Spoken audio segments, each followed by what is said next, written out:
Hello, my dear students of 10th class. Hope you enjoyed previous week on the second chapter, acids, bases and salts.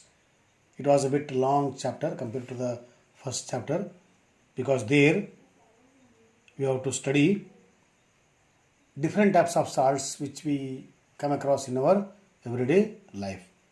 Now, today I don't want to say the third chapter.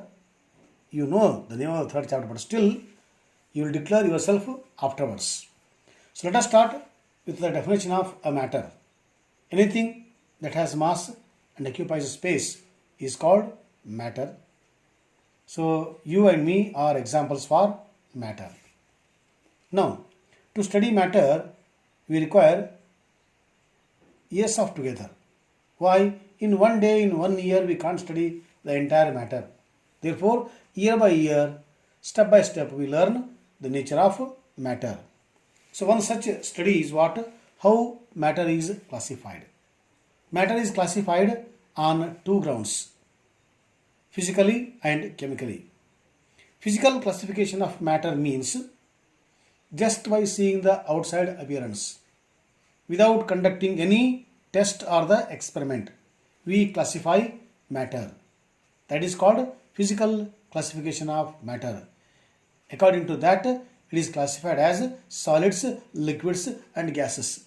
And to say that a particular matter is a solid, I think we don't require to conduct any special test. You see and you will conclude that whether it is a solid or a liquid or a gas.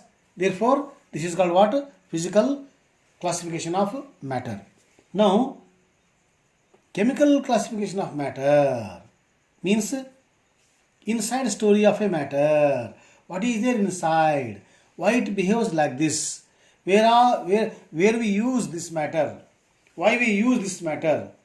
What is the reason for the behavior of this matter? So all this comes under what? Its chemical nature. So depends upon its chemical nature, inner nature. We classify matter into elements, compounds and mixtures. Okay, this already you know in our previous class. Element is the one which is made from what? Same kind of atoms. Okay, now time being will not go to the compounds and the mixture part. We will take only the element part. Element is also classified. Okay, and what ground? Chemically. Physically we don't take now. Timing. Okay, so chemically elements are classified into what? Metals, non-metals and metalloids. And on what ground? On the behavior, on the properties. Okay, so into metals, non-metals and metalloids. In our day-to-day life, we came across many examples for metals. Gold is a metal, platinum, silver, iron, aluminum, copper, tin, cobalt, nickel. They are all examples for metals.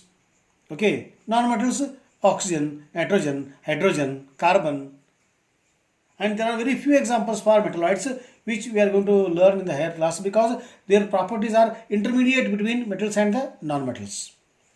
Now time being will go to only metals and the non-metals part. And in chemistry, examples for metals are more than non-metals than metalloids. Very few examples are there for the metalloids. Okay. Now nearly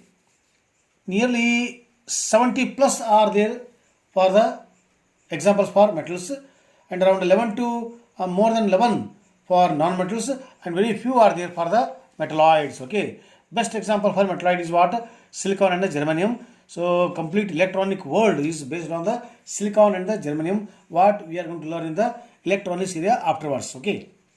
So what is the conclusion? Among the available elements on earth, metals are more in number. Next place goes to the non-metals. Then last place goes to the metalloid. Now where they occur? They occur in all the three spheres of earth. They occur in the lithosphere, they occur in the hydrosphere, they occur in the atmosphere. That means atmosphere in air, hydrosphere in water, lithosphere in rocky area or on land. So in all the three spheres, in all the three areas, these elements will occur. Only thing is we have to extract these, we have to take these, and we have to use in our day-to-day life. Now, in the 10th class, we mainly pinpoint more on metals, okay, and a little bit about the non-metals. I told already about metalloids, we learn in the higher class. So therefore, let us concentrate on the properties of metals. So, metals are on two grounds, on two properties we study.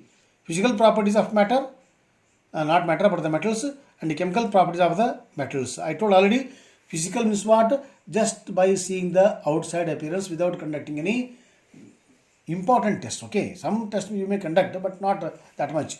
But chemically, if you want to clarify, you have to conduct a test or the activity. Okay, so physical properties and the chemical properties of metals we have to study. Now first we will study about the physical properties.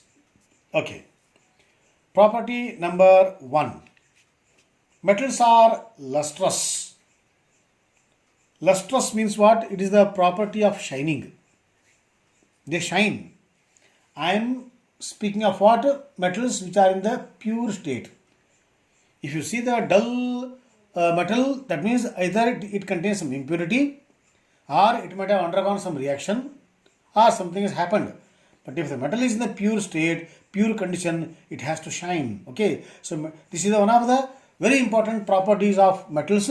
So proper metals are having property of shining. That is what? Lustrous property. So because of their lustrous property, because of their reactivity, immediately they react with the immediate environment. Okay, so therefore some metals after reacting to the atmosphere or the environment, they look dull. Some examples I quoted here. Aluminium. Okay, aluminium, when you expose to the atmosphere, it becomes a whitish dull color, surface color. Why? Because immediately it reacts with the oxygen and converts into water, aluminum oxide, and next it will not react. It will act as a protective cover for the next layer. Therefore, it looks dull. Okay. In the same way, copper, when you put some little water or the moisture content or the air, it converts into what? Copper hydroxide and copper carbonate mixture. That mixture together is called as what? Greenish layer, which develops on the copper surfaces. Because of what? Because of the reactivity. Okay. Now, silver, you might have seen when you bring the silver ornaments or the silver utensils from the market, in the beginning they are very lustrous. After 1 year, after 2 years, if you see now, they lose their lustrous property. So they become dull. Especially silver looks slightly blackish. It is because silver has got affinity, attachment towards the sulfur. So when the silver reacts with sulfur, it becomes what? Silver sulfide. That's why it looks blackish, dull color. In the same way, magnesium in the laboratory we keep, so it also develops what? Passive covering because of what? Formation of the magnesium oxide. And one more example is what? Iron, when thrown in the open atmosphere, becomes reddish brown. It is due to the formation of what? Fe2O3, and commonly it is called as what? Rust, what we learnt in the previous classes. Okay. So all these are what? Examples for metals where they undergo reaction with the atmosphere. Okay. Then they lose their lustrous. Otherwise, as long as they don't react, as long as they are in the pure condition, they are lustrous, they shine. So this is what? One important property of metals. Now we'll go to the another important property. Okay.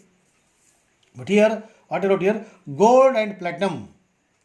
Gold and platinum are evergreen, ever demand and ever lustrous. Why? Because gold and platinum, they are called as noble metals. They don't react with air, they don't react with water, they don't react with atmosphere. So how it was in the beginning till the end, it will be like that only. So because it is the least reactive metals. Therefore, so because of this property, they maintain their shining, they maintain their lustrous property. That's why they are very costly. We can't wear iron ornaments because iron undergoes rusting. But we can wear gold and the platinum ornaments because whether you take bath or you throw in the air, so they don't lose their what? lustrous property, they keep shining, therefore they are very costly. So about the gold and platinum, so we discuss more in later. Okay, right. Now next property of metals is its hardness. Metals are hard. Metals are hard, and these hardness of metals we use in our day-to-day life. Where iron, iron is most commonly used metal in our life. Why? From small pin to the JCB we use iron. Aluminum for window panes we use. Okay, for pressure cooker we use. Right, and copper for electrical utility. Right. So that means hardness of the metals are made use in our life. Now, one more important property is what? Instead of using metals in the pure condition or as a metal, when you convert metal into alloy, what is an alloy? An alloy is a mixture of metals.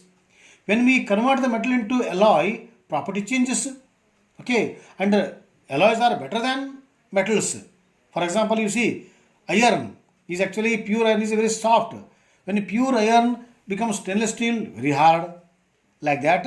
So for depend upon our requirement, we convert the metal into corresponding or required alloys, then we use in our day-to-day life. So alloys are mixtures of metals. How they are prepared we learn later. Okay, so today we learned two important properties of metals.